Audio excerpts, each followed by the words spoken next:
مع بداية سنة 2025 عايزين نعرف آخر أسعار العربيات إيه موديل 25، وهل الأسعار نزلت ولا الأسعار زي ما هي. هنتكلم النهاردة عن أسعار أشهر الماركات في السوق. طبعا الأسعار دي هتبقى أسعار رسمية، غير طبعا الأوفر برايس بتاع المعارض، طبعا هتبقى غير كده خالص.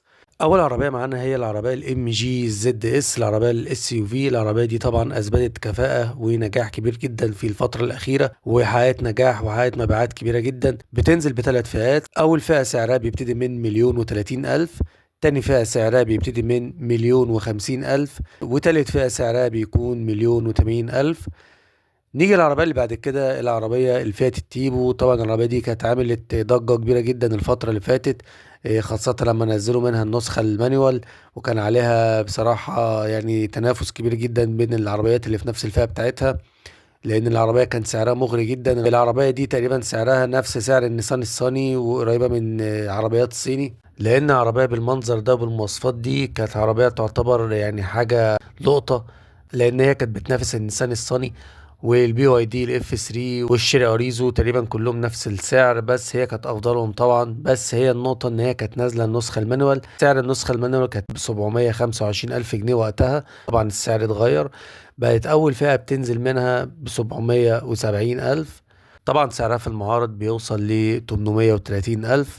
نيجي للعربية اللي بعد كده، هي العربية الهيونداي الاكسنت ار بي. العربية طبعا بتنزل بخمس فئات، سعرها الرسمي بيكون 780 ألف، وبتوصل لحد 910 ألف. طبعا سعرها في المعارض بيوصل ل 990 وممكن يزيد عن كده.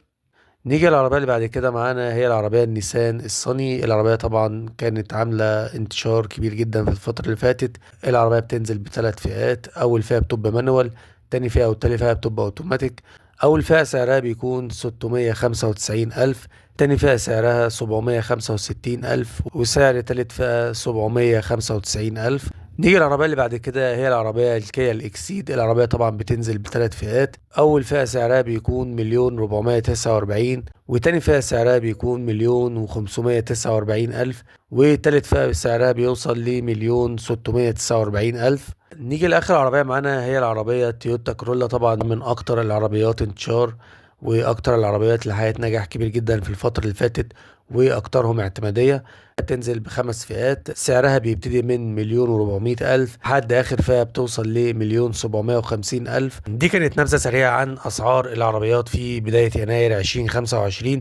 طبعا الأسعار اللي احنا قلناها ديت أسعار رسمية. الأسعار طبعا في المعارض هيبقى فيها زيادة مش أقل من 80 و90 ألف، على حسب طبعا فئة العربية، بتختلف من معرض للتاني.